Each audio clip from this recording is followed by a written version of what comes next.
Former Facebook employee Frances Haugen has been lauded as a whistleblower for leaking internal documents from Facebook to the government and to the media in support of her call to regulate Facebook on the grounds of the allegation that the company knowingly encourages addiction to its product and the spread of misinformation.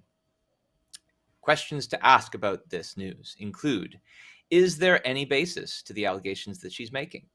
Even if there were, would that justify any kinds of regulations of Facebook? And what's really behind this latest attack on Facebook? What's motivating it and other efforts to rein in social media companies? Well, welcome to New Ideal, the podcast of the Ayn Rand Institute. Today, we're going to discuss these questions under the heading of the topic, When Whistleblowers Blow Smoke, Recent Attacks on Facebook. My name is Ben Bayer. I'm a fellow and instructor at the Ayn Rand Institute. With me is my colleague, senior fellow at ARI, Ilan Giorno. Welcome, Ilan. Hey, Ben. So let's start with just a little bit of background to set the context for this latest round of attacks. There have been many over the last few years.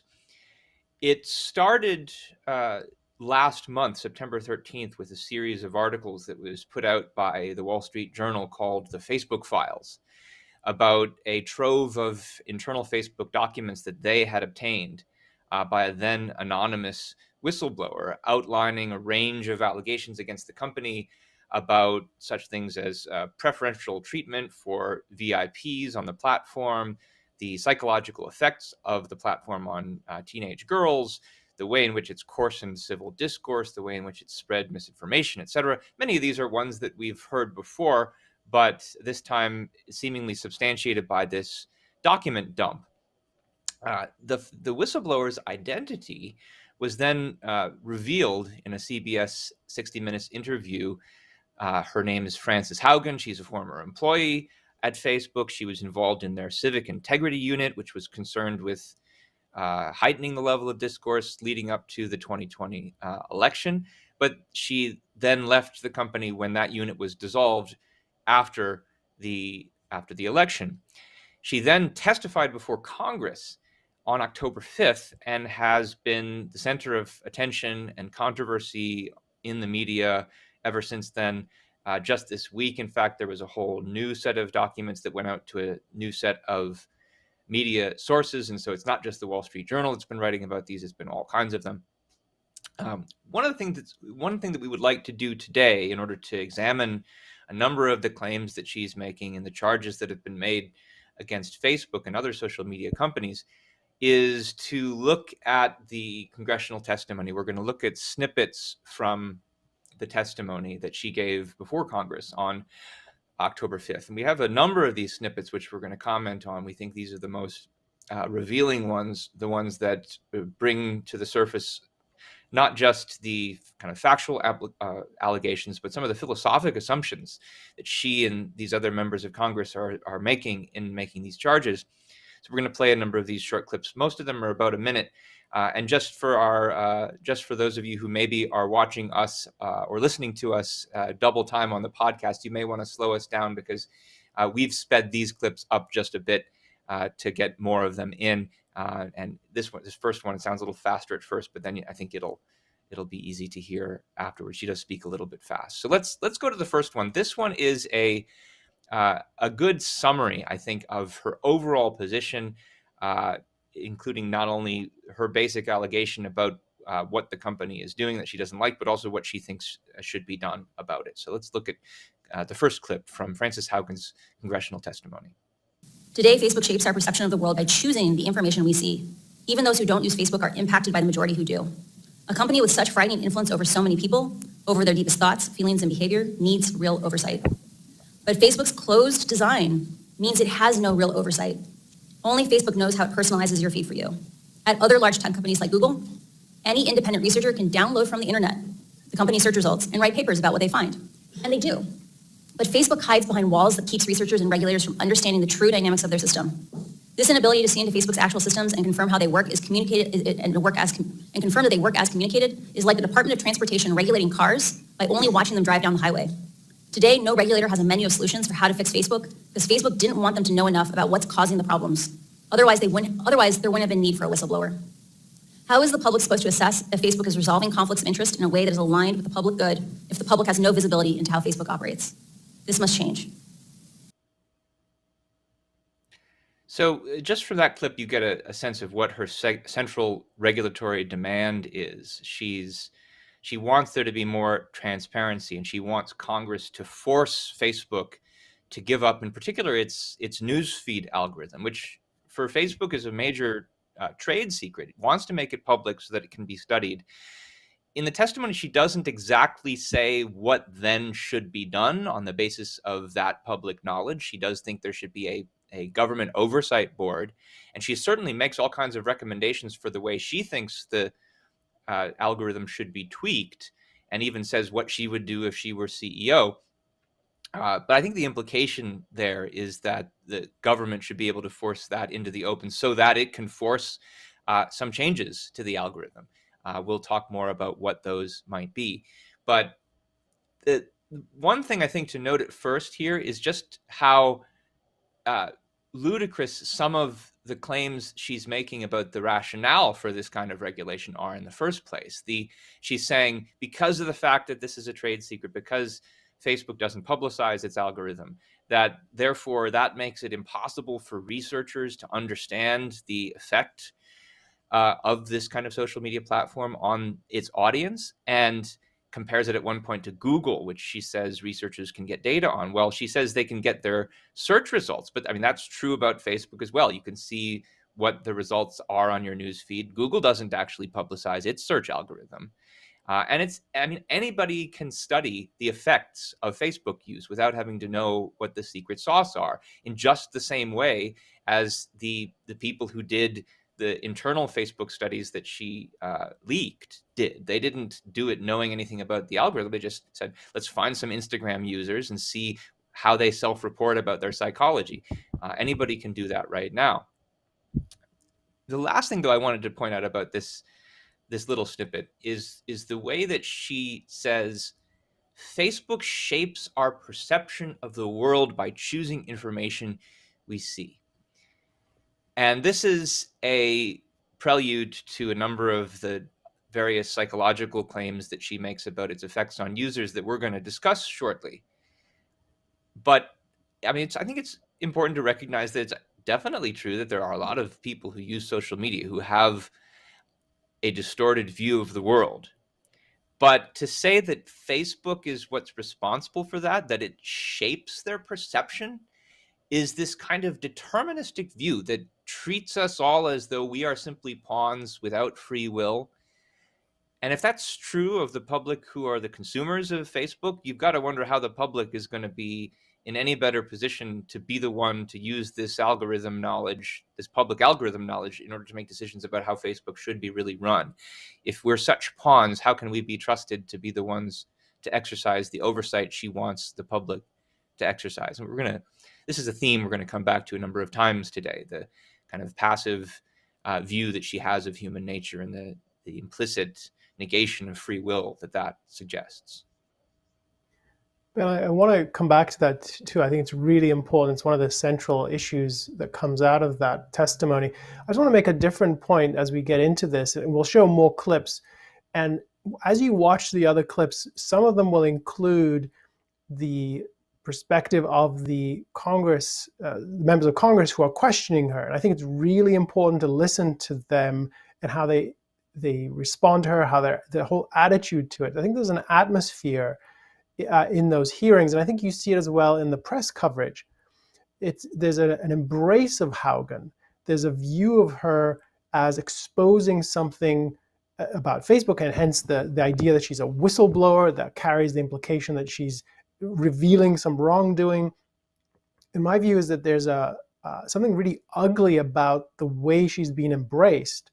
So just a couple of quick examples of this. In one of the introductory remarks, one of the members of Congress calls her a 21st century hero, someone who our nation owes a huge debt of gratitude. And practically, and those are direct quotations, and practically every person who questions her in this hearing in the subcommittee is praising her.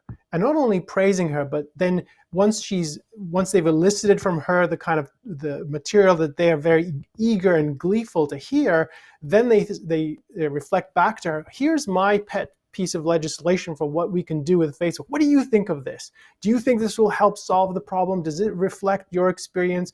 These are the problems I'm concerned about. What do you think? And it's almost like a party where they're all celebrating. Now we have what we always wanted. We knew all along there was obviously something wrong about Facebook, and now she's given us this internal document tranche, and we can now go after them the way we really wanted all along. So this sort of culture-wide appetite for finding something, anything to hang Facebook with, and she now has delivered it. I would capture it in this way. There's a kind of, at least in the hearing, and some of this is also in the press coverage. We'll see. We'll hear more about this. But there's a kind of presumed guilty atmosphere all around the discussion in the hearing, and then as we'll see in some of the clips in particular.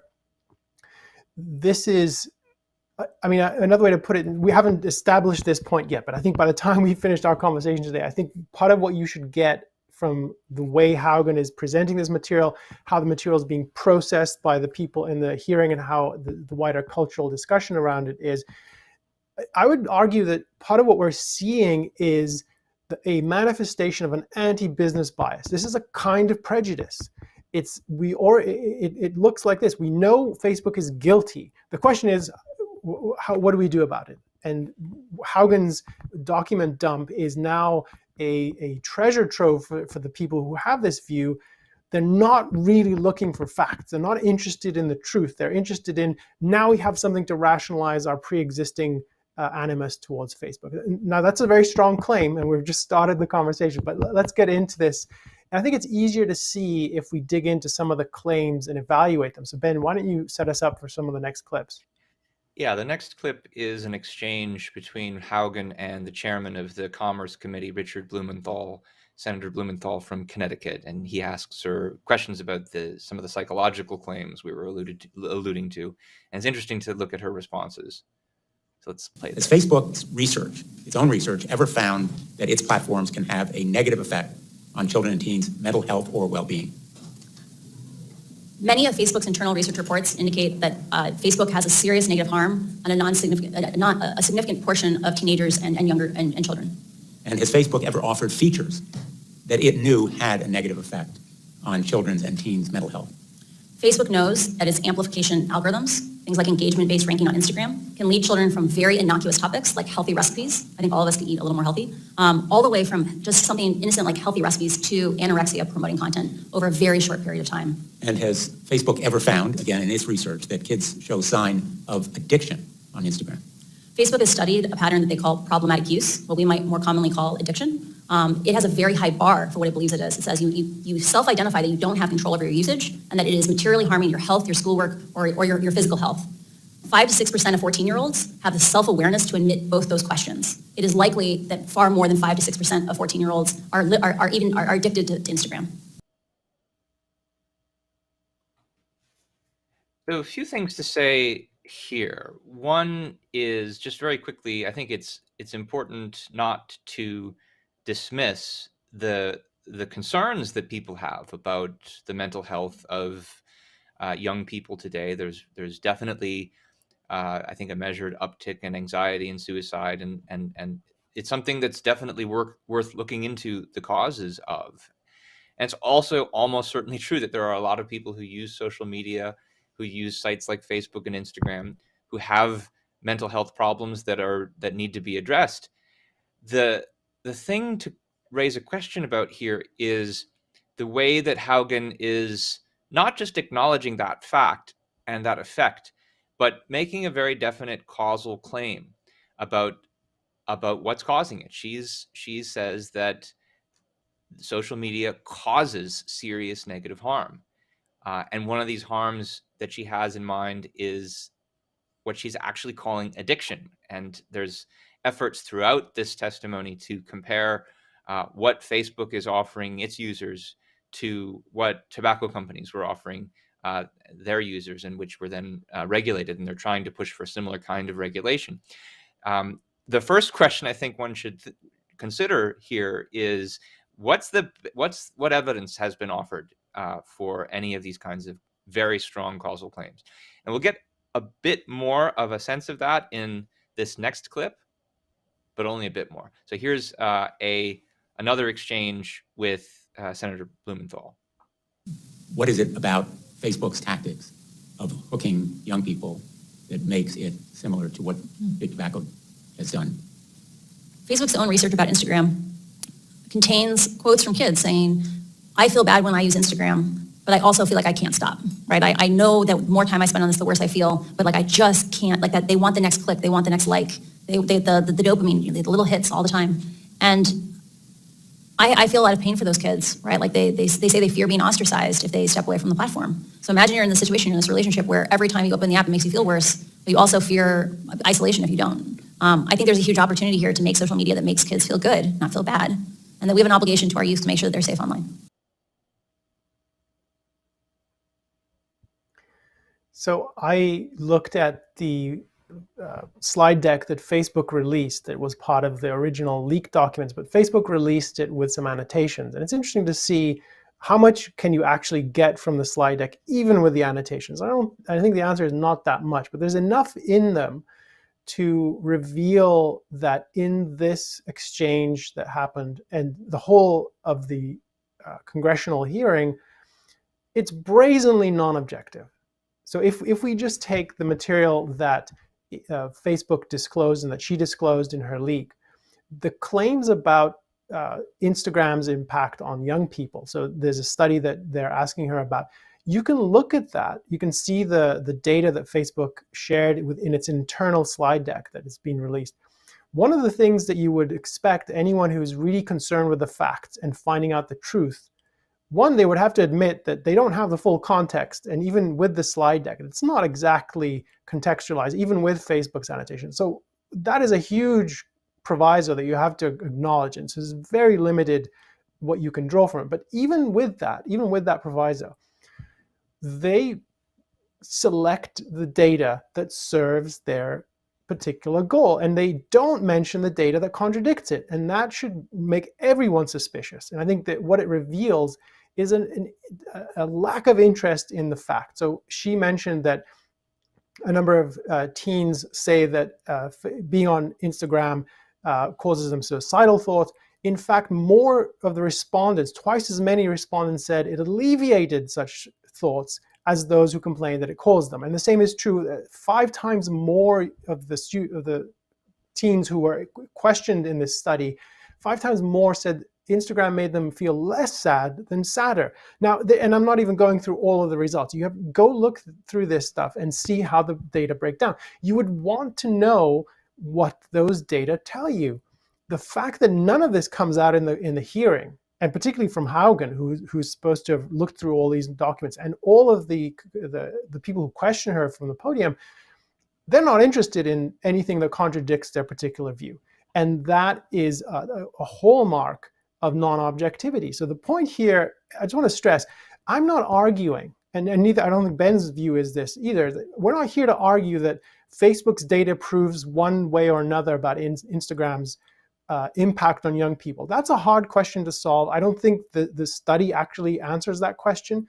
We're not arguing either way on that point. What I'm arguing is that if you were really concerned with that question, you can't just pick the data that suits you and ignore the data that contradicts your perspective. And when you do that, not only is it non-objective, I think it goes further. I think you can actually make the claim that it is a sign of really bad motives. It's a bad faith approach, to quote statistics like that, torn out of context, without any kind of concern for what you can actually draw from them. And I think there's a lot of questions about how scientifically meaningful this study even is, because it's reported impact. It's not studied impact with control groups and so forth. But what I want to stress here is you don't have to take a position on the impact of Instagram on young people. And it's an interesting question. It's important. The data, if you're really concerned, you would look at the data and look at the facts, and you would not shut your eyes to things you don't want to be true. And that's exactly what we're seeing, is a brazen form of non-objectivity that should raise everyone's suspicions about what's happening here. So this, to me, is it's a piece of evidence towards this view that this is a way of rationalizing a pre-existing prejudice, an anti-business bias that we are seeing here. Yeah, I think that if these senators were actually interested in the truth, if any of them were interested in the truth, you would have had a very different hearing. For one thing, you wouldn't have Haugen being treated as though she's an expert on psychology, when in fact her expertise is data science and algorithms. That's even though Facebook employs actual psychologists. And even though there's plenty of psychologists to go around who could comment on this data, this is something that we've learned in the days after this scandal broke, because a number of actual research psychologists have now written op-eds for papers having looked at the data and having concluded this just doesn't prove very much. So, for instance, there was a piece by Christopher Fergus, who's a professor of psychology at Stetson University and the Orlando Sentinel, on October 4th, who points out that some of these conclusions, it's actually it's the other image. He points out that this is some of the conclusions about body image are derived from sample size of 25 people. And of course, they're all self-reported. Now, of course, when you're trying to come to conclusions about the causes of mental problems, you need to rely on a lot of self-reporting data, but you want more than just that. And yes, then there was the other article in the New York Times by Lawrence Steinberg, a professor of psychology at Temple, on October 10th, who makes the very important point that there is no control group for any of these studies. They're not compared to people who simply don't use Instagram. That's really important to be able to do if you want to try to make a causal claim and not just a correlation. And also points out that many of the more obvious factors that could be accounting for the rise in teen mental health problems are simply not being considered. If you cared about the truth on this question, you might invite something like Professors Fergus and Steinberg to testify as actual expert witnesses in a hearing where there are these very substantial claims about psychology being made. But aside from getting into the weeds on the actual data and the various studies, I think the more important point to make here is about the very uncritical use that's being made here of the concept of addiction and the way that it's being thrown around, and even alleged that Facebook is trying to cover up the obvious fact that this is an addiction, and we would all commonly call it this, but they're trying to use some euphemism. When, in fact, if the concept of addiction means anything at all, it means something much more specific than simply a habit. A habit is what you have when you get used to doing something and you get pleasure from doing it.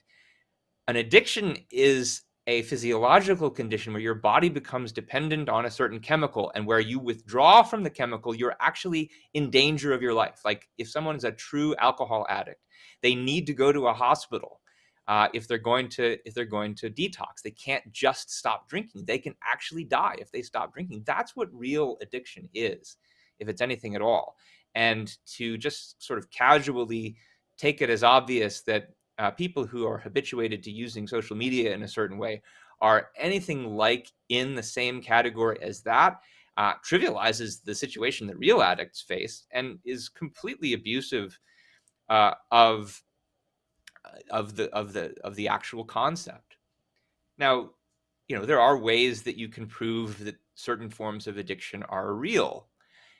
If you could somehow prove that there was something analogous to the actual chemical dependency that you have in something like alcoholism involved in social media use, which I really doubt, there would then still be a separate issue of what would that even prove about the kinds of claims that are being made about the need for regulation. Because it's still not the case that even the tobacco companies somehow forced people to use their products, that the people who used their products didn't have the free will choice to be able to quit them. Nobody's putting a gun to teenagers' heads and forcing them to use Instagram. They still have the ability to turn it off, log off, go on to some other app, stop using their phone entirely. If they are in the habit of using it, it might hurt a little bit more to make that choice. It might not be as pleasurable, but it's still a choice. And that's true, I think, even for young people, even for teenagers. I mean, it's true that young people have less self-regulation than adults, but they're still human beings, and they still make choices. And they need to be given tools, and they need to learn how to make more responsible choices. But of course, that's what parenting is for. That's what parents are for, to serve as custodians and guardians of their children. And this has some important implications for policy, because one thing it means is that parents need to be put in a position where they can help the child make choices. And it will be interesting to see what kind of autonomy these various politicians want to invest in parents, let alone in children. It turns out not to be as much as you might have expected. Elon, did you want to say anything more about that, or should we go to the next clip? Just one quick thought, Ben. And again, I agree. I don't think that there is evidence to think that this is truly an addiction. And addiction, I think, is a contested concept, even within the field. From what I understand in psychiatry, this is not an obvious thing that you can just pin it on various things and say, this is an addiction, this is not. It's a really complicated scientific question. And a philosophical question, because as you point out, there are one of the things that you get from listening to the hearing is it's as if nobody has free will. It's as if we are just passive victims. Facebook is hooking us in the way that a drug pusher hooks you. It gives you the first sample is free, and then you're hooked, and so you're forever connected to him. And you think about the psychology that they're trying to drum up, to activate in people's thinking. All of this, I think, is part of the non-objectivity that's going on here, this attempt to justify a pre-existing animus towards Facebook. But I think it's worth just stepping back for a moment and saying, let's just bracket the questions about the impact of using social media, because I think that it's worth thinking about, what is the impact of using social media? Can it have detrimental effects on you psychologically and so on?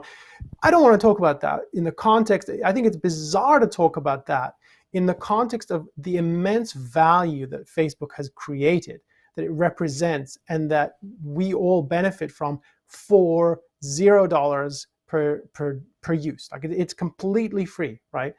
And to me, the burden of proof for the kind of things that they're accusing Facebook of, in the light of what it's actually doing and how the value that it represents, you have to climb a mountain. You have to climb an Everest, I think, at this point, in order to justify the kind of claims that are being thrown around here so cavalierly in the context of what Facebook is. So it's almost, they're treating Facebook like the corner crack dealer, and with all the moral indignation that should activate in you.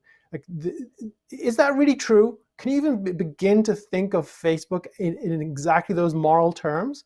I think this is part of what I think is the smearing campaign that we see surface in this hearing. It is not an honest attempt to evaluate what is going on with Facebook and people's usage of it. It is an attempt to put Facebook in the same moral category as the lowest, most disgusting and despicable dealer of drugs that knows that it's harming people and has complete indifference to the fact that it's destroying lives. Now that, I think, is part of the grotesque moral atmosphere that you get from listening to this hearing and from reading about it. But let's hear a bit more, because I think I want people to get sort of more of the concretes of what's going on here. Actually, before we do the next clip, let me just make one more point, building on what you just said regarding the value of Facebook that is obvious. And that's that, I mean, you cited data from their own study showing there's a very large percentage, even a larger percentage of young people who reported positive mental health benefits from social media. You can especially imagine why that would be true during the lockdowns and the pandemic. What these politicians are proposing to do is, in effect, to not care about what those positive benefits are, sacrifice the people who get positive value out of these social media platforms in order to cater to the smaller number of people who possibly use them in unhealthy ways. And that's also a travesty of morality. But yeah, let's go to the next clip. Now, this is one where we're going to drill down into just one of the last psychological claims, because Ilan, you mentioned some of the ways in which the previous clips involved distortions of statistics. I think this last example is a particularly blatant one, and we really need to call them out for it, because I think it speaks to what their motives are and why they're not honest. So let's go to the one first with Senator Klobuchar. Thank you very much, Mr. Chairman. Thank you so much, Ms. Haugen, for shedding a light on how Facebook time and time again has put profit over people. When their own research found that more than 13% of teen girls say that Instagram made their thoughts of suicide worse, what did they do? They proposed Instagram for Kids, which has now been put on pause because of public pressure. When they found out that their algorithms are fostering polarization, misinformation, and hate, that they allowed 99% of their violent content to remain unchecked on their platform, including lead up to the January 6th insurrection, what did they do? They now, as we know, Mark Zuckerberg's going sailing and saying no apologies. I think the time has come for action, and I think you are the catalyst for that action. You have said privacy legislation is not enough. I completely agree with you. You can really see the kind of glee that you were mentioning in that particular clip. She's really getting into these claims and lauding Haugen for being the one to bring them forward. But I just wanted to spotlight very quickly the claim that she makes, and it goes by very quickly, that more than 13% say it makes their thoughts of suicide worse. Now, that's a very striking claim. If you don't pause to think about what she's saying there and just leave it hanging, it sort of sounds like she's saying 13% of the people who use Instagram want to kill themselves. But is that what the data actually shows? Well, let's take another look where this same claim comes up in the same hearing, this time from the opposite side of the aisle, Ted Cruz asking Haugen a question about it. As you're aware, and as indeed the documents that you provided indicated, Facebook's, according to the public reporting on it, Facebook's internal reports found that Instagram makes, quote, body image issues worse for 1 in 3 teen girls. And additionally, it showed that, quote, 13% of British users and 6% of American users trace their desire to kill themselves to Instagram. Is that a fair and accurate characterization of what Facebook's research concluded? I only know what I read in the documents that were included in my disclosure. That is an accurate description of the ones that I have read. Because Facebook has not come forward with the total corpus of their known research, I don't know what their other things say, but yes, there is documents that say those things. Okay, so one thing that's helpful about this clip from Senator Cruz is that he's a slightly more precise than Senator Klobuchar. And one thing you get is, the 13% figure was actually for British young people. It's 6% for Americans. But here's a question. When you heard that, was your thought that what they were saying was 13% want to kill themselves because they're on this platform? Because if that's what you thought, it's a complete misunderstanding of the actual claim, a misunderstanding that's been facilitated by the way in which this has been presented. It turns out that these figures are actually 13% of those who reported having mental health problems while they use Instagram. 13% say that their previous existing thoughts of suicide were made worse. And even there, it's self-reporting, so we don't know exactly if the young people's causal claim is accurate. But when you then look at, well, what percent of those people had some kind of mental problems while they were using it, compared to the ones who had none, it turns out to be something like 1% of the total in the survey who said that their thoughts of suicide were worse. Now, Cruz's language here also is a little more precise. He says 13% of British users and 6% of Americans trace their desire to kill themselves to Instagram. It's not that much more precise. It suggests, well, of those who had a desire. But you could easily have read that to mean that 13% get this desire. And none of them pause to clarify what they mean by that. Senator Cruz even asks Frances Haugen, is there any context you want to add to this to try to clarify it? She doesn't push back. She doesn't offer any nuance or qualification. I think this kind of misuse of statistics should really raise red flags for anyone who assumes that these politicians are making any kind of honest inquiry into what's going on here with the psychology of Instagram users.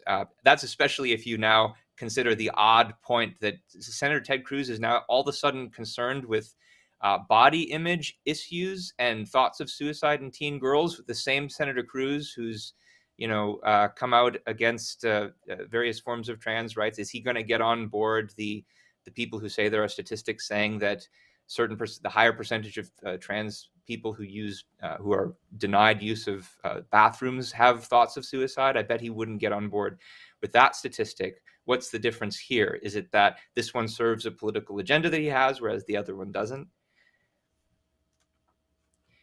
Any thoughts you wanted to add on this exchange? Yeah, can I just say, my experience of watching this and reading the transcript later is I don't think they give a damn about young people. And I particularly don't think they care at all about those who are in a position where they feel like they want to harm themselves. There are, obviously that's a real problem. And that's something parents should be on the lookout for, and everyone who's around those children should be on the lookout for and think about how to intercede. I don't think at all that is a sincere motive behind any of this. I think that those teens who are in that category, that they feel like being exposed to their friends and all these feeds on Instagram, they experience it in a way that reinforces their negative views and their desires to harm themselves. That's believable. I mean, you would need more evidence to know about what's going on there, but I don't think that. I think they're being brought in as pawns. I think this is a classic case where a status goal is brought in on the strength of it's for the children, and not only the children who are in a position where if we don't act, they will kill themselves. Now, just think about what this is. This is a really grotesque exploitation of these very vulnerable and in many cases endangered teens who the people around them, the people who are in their families and their friend circles, they should be looking for the signs and helping those teens. What these teens are not going to benefit from is being wheeled out as a rationale for going after Facebook. I don't think that's really going to save these kids for the ones who are really feeling like they need their only hope is so they lost all hope in life and they need to do something drastic like that, which is really tragic. And I feel for them, but I don't think that there's any honest concern for them. I think they're being exploited for a political goal here. It's probably not a coincidence that anytime there is a new form of media that is popular with young people, the same exact kind of accusations come out. These were the same sorts of accusations they made about rock and roll.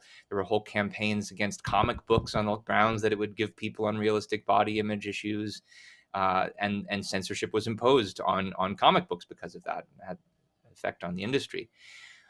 But we talked earlier about what you would think would be the genuine implication for whatever kinds of problems there are with young people would be that parents need to be empowered to be able to help children make better choices.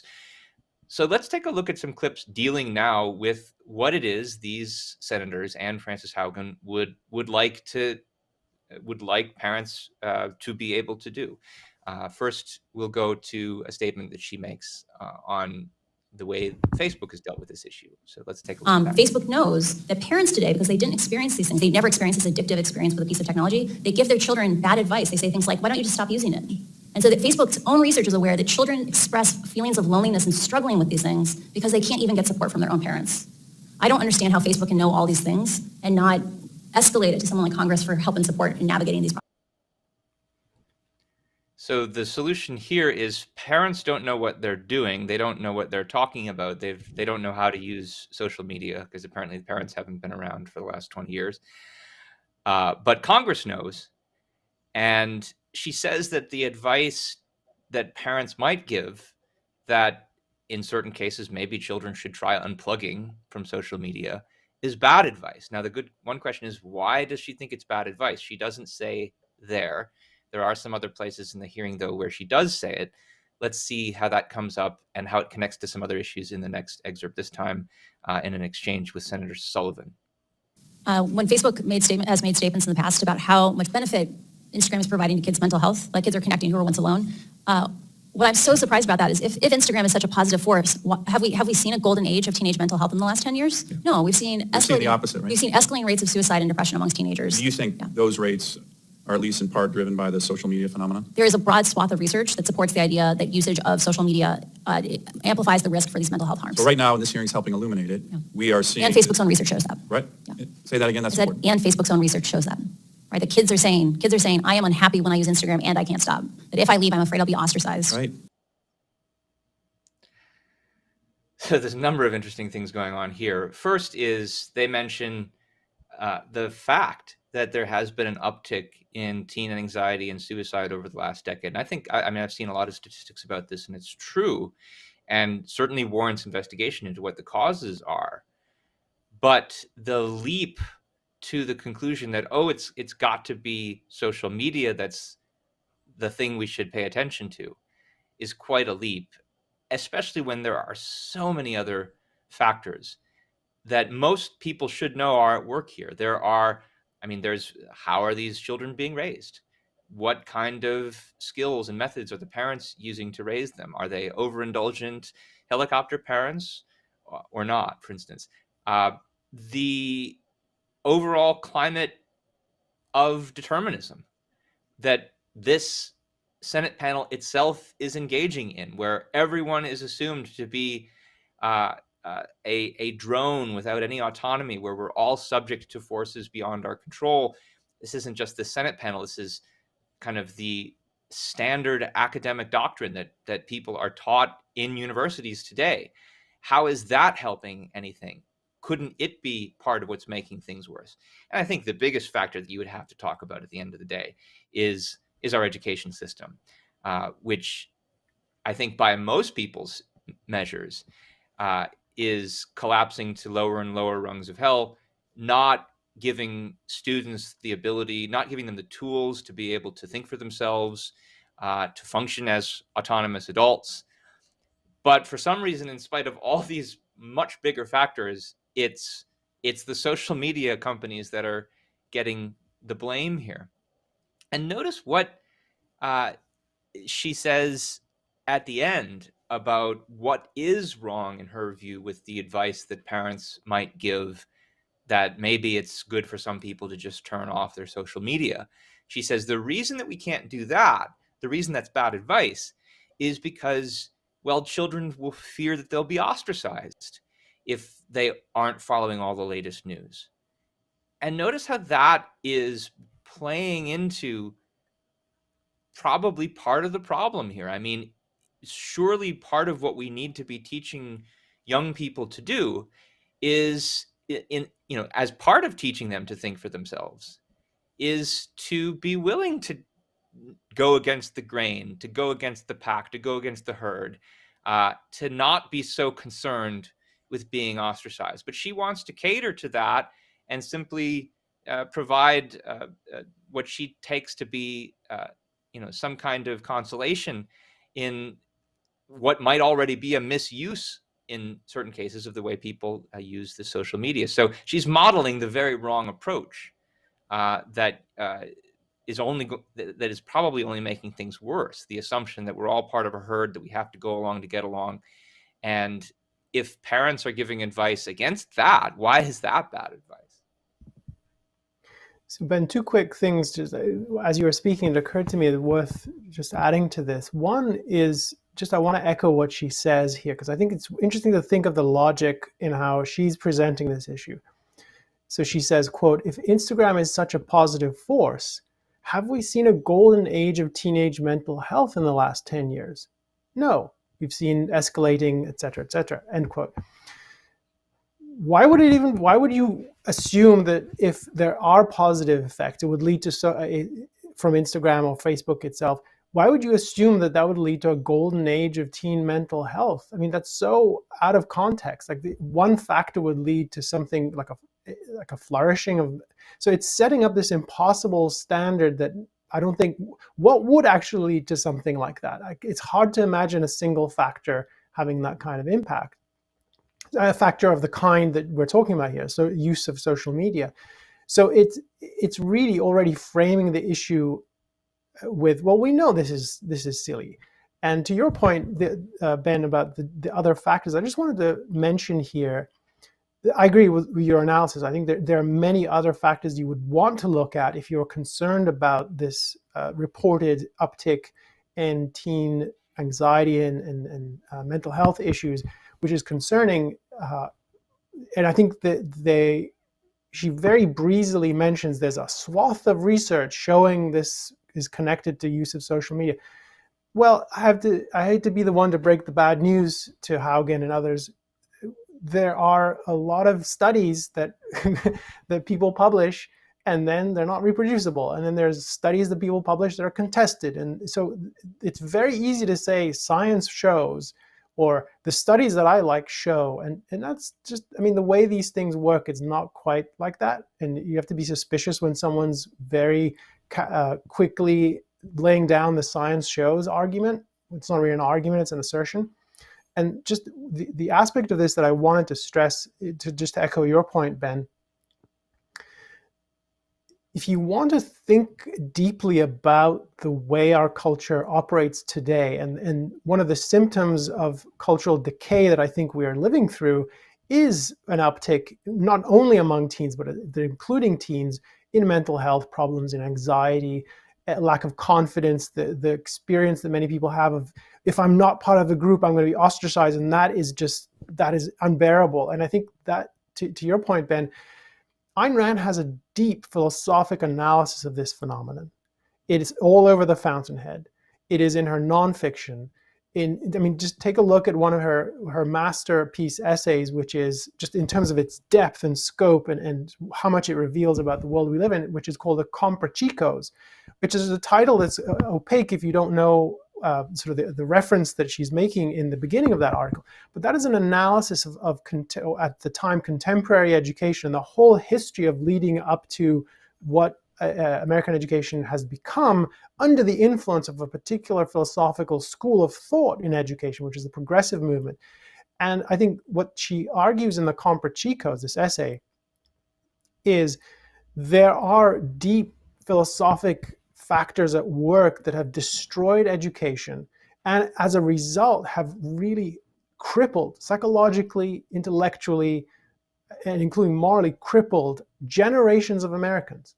And if you want to understand a culture that is adrift intellectually, adrift, lacking values, lacking idealism, and you see this generation upon generation, this sort of apathy, and she was living through a time when people were dropping out and dropping acid, and the whole hippie phenomenon, which in her analysis is a manifestation of an abandonment of reason. So if you look at the culture from that broad philosophical sweep and you want to understand it, the first thing you go to should not be, oh, it's Instagram.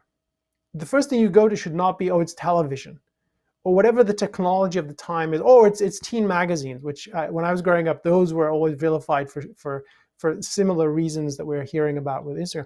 What you ought to be looking at are the ideas that have been shaping education and that in effect have been programming people with certain philosophical views and dispositions. That's part of what is a result of education. It leaves you with certain views about the world. And in our case, those ideas are really destructive, and they subvert people's intellectual and moral development so that they grow up and they are saddled with often crippling anxiety, and that leads to other kinds of problems. Now, that is part of what you would need to think about if you're trying to zoom in and try to understand this phenomenon that now scientists are showing us, which is there's an uptick with teens who are experiencing this in a way that we haven't seen before.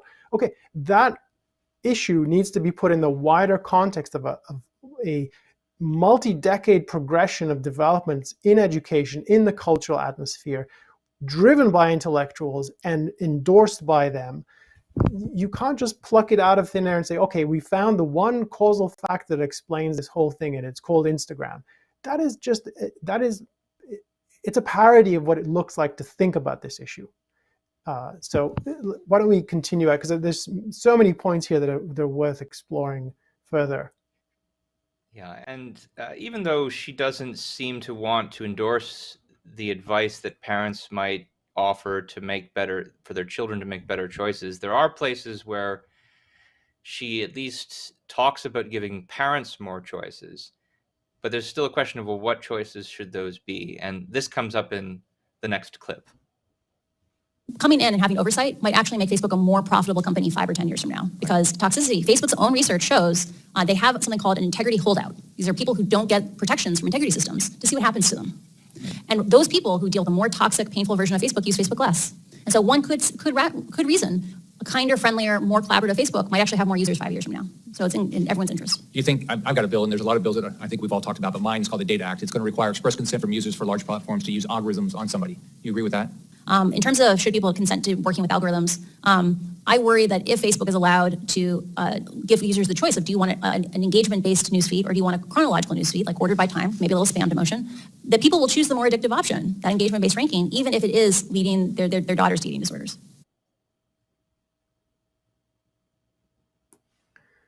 So a couple of things I just want to jump in here.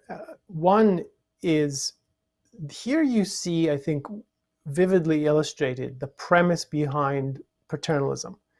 You're a child and you're not competent to make decisions about your life. So someone else, someone in authority, someone above you, regulators in this case, have to make those decisions.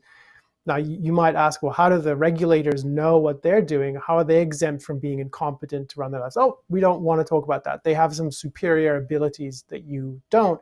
And to the point that you led off with, Ben, about parents, in a certain way, a parent has to treat a child as not fully formed, because they're not fully formed. And so parents have to make certain decisions for their child. And that's something that hopefully becomes progressively tapered off as the child becomes more independent. But the premise of paternalism here is being applied to parents, because they're seen as helpless to guide their children, as we said earlier. They don't know what Facebook is. They don't know what Instagram is. Can't they figure it out? Can't they? Which I find strange, that those platforms are actually more populated by people who are parents than by not. So can't they figure it out? Well, no, they can't. They're helpless. They're pawns too. Facebook is itself helpless. So listen to what she's saying. If Facebook changed its algorithm to be less, quote, toxic, that's her word, then it would make more money in the long term. So Facebook is being short term, as a child might be. The child just wants candy right now. I just want candy endlessly, and who cares about my teeth? Who cares about my health? So that's Facebook. They just want to maximize profits. That's her term. But they can't see the long term, which is what you hope a child would one day grow up to be able to do. And so in effect, not only are parents children, Facebook is a child. And who can save us? Well, here, I, Frances Haugen, and all of you who are sitting here in the hearing, we can figure this out. We're so smart. Let me run the show, in effect. So we can stand apart from all these children, and we can be their parents, because they're too stupid to do it. Now, one other observation about this one clip. Did you notice in this clip how I think the senator from Florida was saying to her, I've got a bill that does this and this. What do you think of that? Would that work to help us here? This is the point I was raising at the very beginning. There's this kind of mood or atmosphere in the hearing and broadly in the culture around the Facebook papers, that it's sort of a gleeful embrace of Haugen as a whistleblower, as a hero, and that she's finally enabling us to do what we've always wanted to do, which is knock Facebook down in some meaningful way. And to me, it's just really unseemly and morally repugnant. It's not at all concerned with the truth. Yeah, I think your point about how she's seeing the whole range of players here as not really having free will, except of course for the regulators, is really important. And that comes out in the way she doesn't want to even allow people to be able to make choices. I mean, she's talked about how parents need to have better choices, but here's a case where she could offer them one. If the current algorithms are so bad, if she doesn't like the way in which if you follow a certain person more, click on them more, you'll see more of their stuff.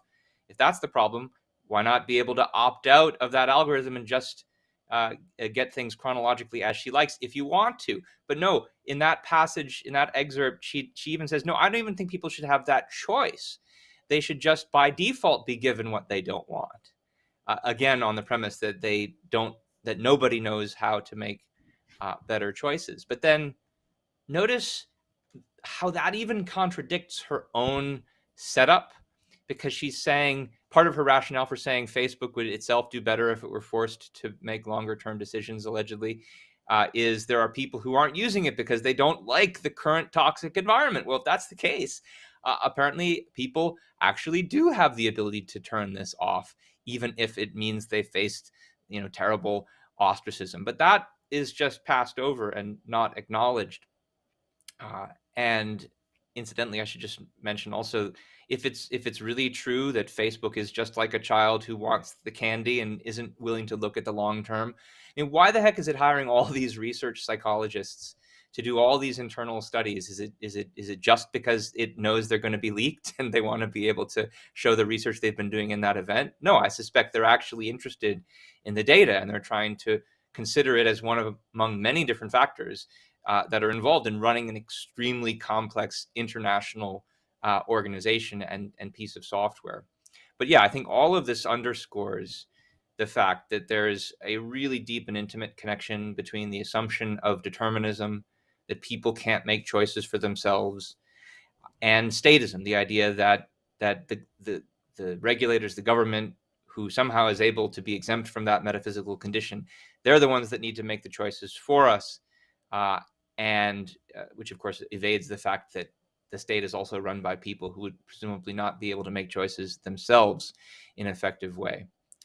But you might still be thinking, no, this is all just on behalf of the children. Adults are supposed to be different. We should now transition to the final topic, which is what she and they have to say about the spread of misinformation on Facebook, which I think is really revealing. And actually, just to save time, why don't we skip the next clip and go to the last one, the one with Scott Pelley. It's listed as clip 12, the last one on misinformation. Facebook essentially amplifies the worst of human nature. It's one of these unfortunate consequences, right? No one at Facebook is malevolent, but the incentives are misaligned, right? Like Facebook makes more money when you consume more content. People enjoy engaging with things that elicit an emotional reaction. And the more anger that they get exposed to, the more they interact and more they consume. That dynamic led to a complaint to Facebook by major political parties across Europe. This 2019 internal report obtained by Haugen says that the parties feel strongly that the change to the algorithm has forced them to skew negative in their communications on Facebook, leading them into more extreme policy positions. The European political parties were essentially saying to Facebook, the way you've written your algorithm is changing the way we lead our countries. Yes. You are forcing us to take positions that we don't like, that we know are bad for society. We know if we don't take those positions, we won't win in the marketplace of social media. I think one of the points to make here is sort of the broadening of this argument that nobody really has free will. No one is an agent. No one is able to make decisions for themselves. And that we're distorted by this sort of weird incentives in the case of Facebook, and that even political parties and politicians, supposedly Facebook's algorithm forces them into making certain views. So they're not really driven by what they believe is true. They're just reacting to what people are talking about. So I think there's more to say about the issue of misinformation. And I know Ben's eager to talk about this, so hopefully he'll be joining us in just a moment. I think this whole perspective that we've seen in the hearings that we've shown in many of these clips is that there's this perspective on all of us and even politicians in other countries is Facebook is this massive manipulator controlling us, and we're just passive. We're reacting to this. It's as if we can't make decisions and step outside of this, which is false. You can test it yourself. You can decide not to use Facebook. You can step away. You can delete it from your phone, as many people have done because of various reasons. And you can see in your own mind, what does this look like? Can I do this or not? So I think that this really feeds statism. So the idea that nobody really has agency and free will, that we're really children, this is part of how statist policies that abrogate our freedom, that extend the power of government, that enables interventions. This is how it works. Philosophically, you have to deny free will to make these sorts of views to get them put into place. So here we have this whole constellation of factors, and it's worth sort of summing them up. And hopefully Ben will be with us to help add to this. So what we've seen in looking at the Haugen disclosures is we have this brazen non-objectivity in how the data are being processed. This is an attempt to justify a pre-existing, presumed guilty perspective on Facebook. And now we've sort of broadened out this view of how there's denial of agency and denial of free will that paves the way and sort of enables statist interventions. And that's really the outcome that this is all intended for. Facebook can't regulate itself, in her words. It shouldn't be regulating itself. It should be running a business. And the whole premise that there needs to be a regulator is enabled and justified by this whole perspective of none of us, except perhaps the would-be regulators like her, are capable of making choices. So welcome back, Ben. Glad to have you. Did you want to add to any of those points? Well, I'm not sure how many points you made. I had a brief power outage there. Sorry about that. But maybe we should just move to the final clip and wrap up. Sure. I also believe there needs to be a dedicated oversight body, because right now the only people in the world who are trained to analyze these experiments, to understand what's happening inside of Facebook, are people who grew up inside of Facebook or Pinterest or another social media company. And there needs to be a regulatory home where someone like me could do a tour of duty after working at a place like this and have a place to work on things like regulation, to bring that information out to the oversight boards that have the right to do oversight. A regulatory agency within the federal government. Yes. So I think this last clip is really revealing, because what we get is the idea that part of the reason that she thinks there needs to be these regulations on Facebook is because she wants a job as regulator. And you've been stressing this throughout, Elon, that through all of these hearings, there's this tendency to say nobody has free will, not the kids, not the adults, not even Facebook. They can't be, they're just pushed along by their profit motive. Not even the politicians in Europe, who are somehow themselves being forced by Facebook to make bad choices. But for some reason, the politicians in America are exempt from this problem. And especially me, Frances Haugen, I have free will, so I'm the one who should be able to make choices about how people use social media. And I also don't have to care about some of the things that Facebook does, such as the bottom line that enables them to continue to provide this service. I want to be able to call the shots about what kinds of algorithms get used, even if they're not the ones that the advertisers footing the bill think are actually going to be valuable for the kind of advertisements they want to sell. And the last comment I'll just make about this is just how interesting it is, and we've remarked a few times now about how all these politicians are jumping on this bandwagon, and it's politicians from both sides of the political spectrum.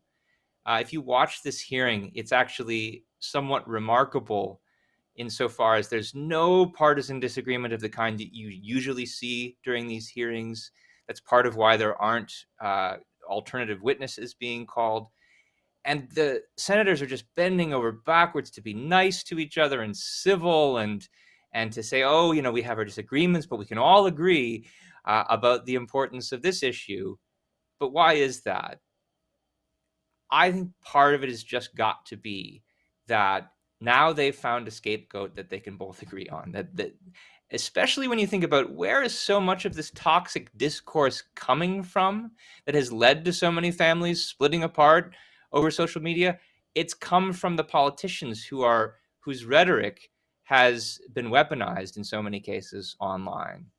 And gosh, they'd probably like us to not notice that they're usually the ones who are slinging the mud at each other. It's so convenient to be able to blame the messenger. Facebook here is the ultimate messenger. And so this is just a great distraction from their own culpability in this problem, I think. And a lot of what Haugen talks about is how these social media networks are able to take people's hatred and fear and channel it to more clicks. Well, who's channeling hatred and fear here? It's the politicians. They're channeling it against Facebook, but with the added point that they'd really like to be able to control Facebook in order to be able to channel more and more of their rhetoric in the future. So I wanted to just acknowledge everyone who's watching and who's contributed through the super chat. We're really grateful. Thank you for your support. It means a lot to us. And we got a lot of questions. We're going to transition to Clubhouse in just a minute once we wrap up. But I want to answer one question, and maybe if you want to take one too, Ben, or add to this.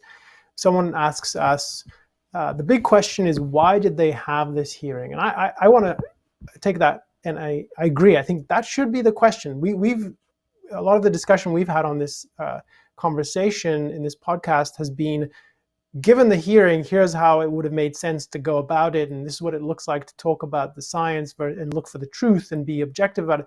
But I agree with the premise. The real premise here is, why is there even a hearing?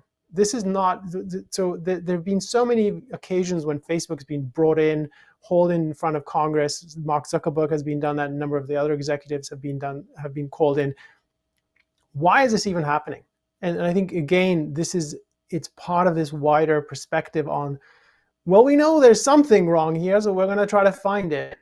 That's not all what it looks like to respect the freedom of Facebook, to be a society that recognizes achievement, and to be objective about what actually counts as harm and what counts as creating value. And I think that the whole approach to Facebook is, as I've been calling it, this presumed guilty view. I think there's something like that here. So I agree with the question that you should be, and I think we should all be asking, why are we even having these hearings? If you think this is if you think there's something going on here, then I can imagine a situation where you might say, oh, they've violated some objective law, someone's rights being violated. I don't think that's true.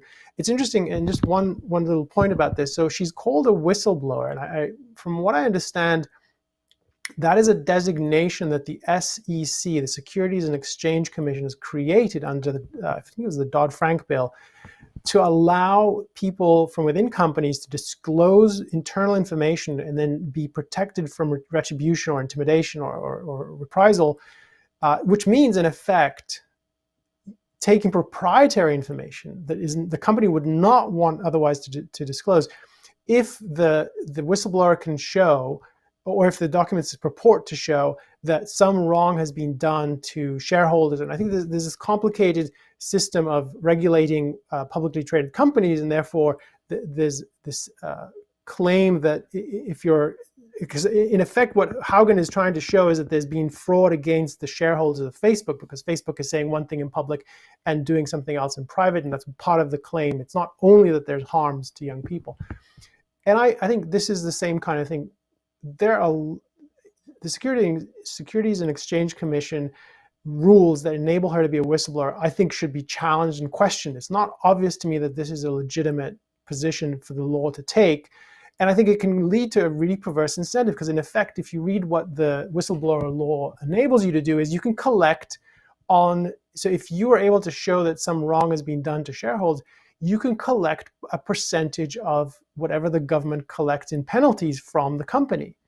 Now, that's a bounty. And I think that is a questionable way in which you would want to expose illegal behavior. Now, and again, is it really rights violating illegal behavior, which should be exposed, or is it or is it illegal because of an irrational regulation that's in place? And I think all of that is scrambled together. And I think it's worth questioning all of that, including questioning the whole idea of this hearing. But let me hand it back to you, Ben. Yeah, I don't have too much. I don't have any other questions that I want to answer, but I'll just point out it's also that SEC law is particularly ironic, given the fact that in this case, the whistleblower is destroying shareholder value. Facebook stock has been down significantly since this whole scandal started. And it makes me think that the throwaway line about how, they would be better in the long term is sort of a fig leaf to try to justify what she's doing, which is pretty hard to square with the financials. But yeah, let's start to wrap up and start by reminding people that we will be going to Clubhouse right after we are done here. Those of you who submitted questions who'd like to talk more about them, we've got a record of them, and maybe we'll try to answer a few of them, but please bring them with you if you'd like to. Just find the Ayn Rand Club on Clubhouse. Look up the meeting that we're having, What's Behind the Attack on Facebook. We'll be there in just a few minutes, right as soon as we get off of this. Also, like to share some resources with you if you're interested in learning more about some of the ideas that came up today. Elon mentioned an essay by Ayn Rand called The Comprachicos. This is the one that she wrote analyzing the causes of the decline of educational quality in America, in particular the philosophic causes, the philosophic corruption that's at the root of young children's loss of their intellectual autonomy. That's in her book, The Return of the Primitive, or also in the Anti-Industrial Revolution. And you can find out how to buy that if you go to bit.ly/return of the primitive. I also talked briefly about how if it's true that there's long-term profit to be made by creating a better user experience for Facebook's customers, you'd think that that would be something that Facebook would be looking into, and probably is part of the reason why it's doing all of this internal psychological research. Well, this is a part of a broader topic in economics and philosophical economics that comes up in an essay in one of Ayn Rand's books.